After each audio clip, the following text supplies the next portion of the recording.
வணக்கம். சற்று முன் கிடைக்கப்பெற்ற ஒரு மிக மிக முக்கியமான செய்தி. அதிமுகவின் ஆதரவாளர்கள் தொண்டர்கள் பெரும் அதிர்ச்சிக்கு உள்ளாகி இருக்கிறார்கள்.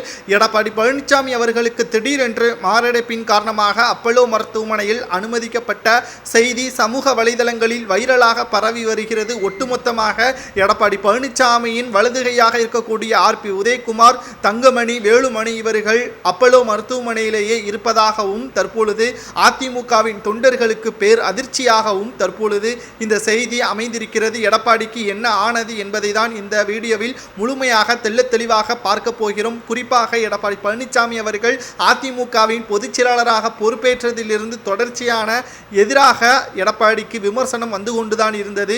ஆனால் 10 தேர்தல்களில் தோல்வி அடைந்தும் எடப்பாடியை விமர்சனம் செய்யாமல் என்ன செய்வார்கள் என்று பொதுமக்களும் கேள்விகளை எழுப்பிக் கொண்டிருந்தார்கள். நடந்து முடிந்த மக்களவை தேர்தலில் சுமார் 25% வாக்குகள் குறைந்தது. அதிமுகவிற்கு 2 கோடி தொண்டர்களில் 1.5 கோடி தொண்டர்கள் கூட அதிமுகவிற்கு ஓட்டுக்கள் செலுத்தவில்லை என்பதும் இதன் மூலமாக தெரிய வந்தது. இதற்கு பதிலளித்த எடப்பாடி பழனிசாமி அவர்கள் அதிமுகவின் வயது மூத்த தொண்டர்கள் உயிரிழப்பின் காரணமாகத்தான் அதிமுக உயிரிழப்பிற்கு காரணமாக ஓட்டு சதவீதம் குறைந்ததாக எடப்பாடி பழனிசாமி அவர்கள் பதிலளித்தது அதிமுகவின் பெரும்பான்மையான தொண்டர்களுக்கு பேரதிர்ச்சியாக ஏற்பட்டது.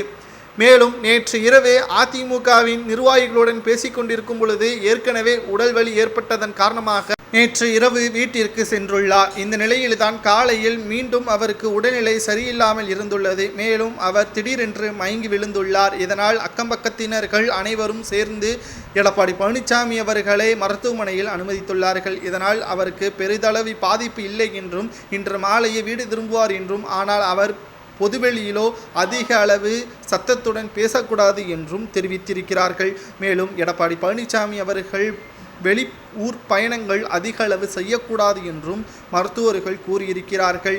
இதனால் தற்பொழுது அதிமுகவின் பெரும் பதற்றம் ஏற்படக்கூடிய நிலையில் தற்பொழுது வருகின்ற சட்டமன்ற தேர்தல் சரியான கூட்டணி அமைக்க எடப்பாடியால் முடியுமா, அல்லது அதிமுகவை இதன் மூலமாக ஒன்றிணைந்து பெரும் ஆதரவோடு களத்தை சந்தித்தால் மட்டும்தான் தற்பொழுது அதிமுக மீண்டும் கோட்டையில் கொடியேற்ற முடியும். இல்லை என்றால் 2வது முறையும் அதிமுக தோல்வியை தான் தழுவும் என்ற செய்தி தற்பொழுது வெளியாகியுள்ளது.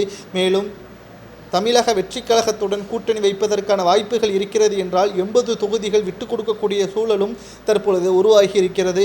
இதை எடப்பாடி பழனிசாமி அவர்கள் தற்பொழுது இருக்கக்கூடிய உடல்நிலையை பொறுத்தளவிற்கு அவர் எதுவும் பதில் சொல்லாமல் இருந்துள்ளார். பொறுத்திருந்து பார்க்கலாம். வீட்டு திரும்ப வேண்டும். நமது சேனல் மூலியமாக எடப்பாடிக்கு பிரார்த்தனை செய்து கொள்வோம். நன்றி, வணக்கம்.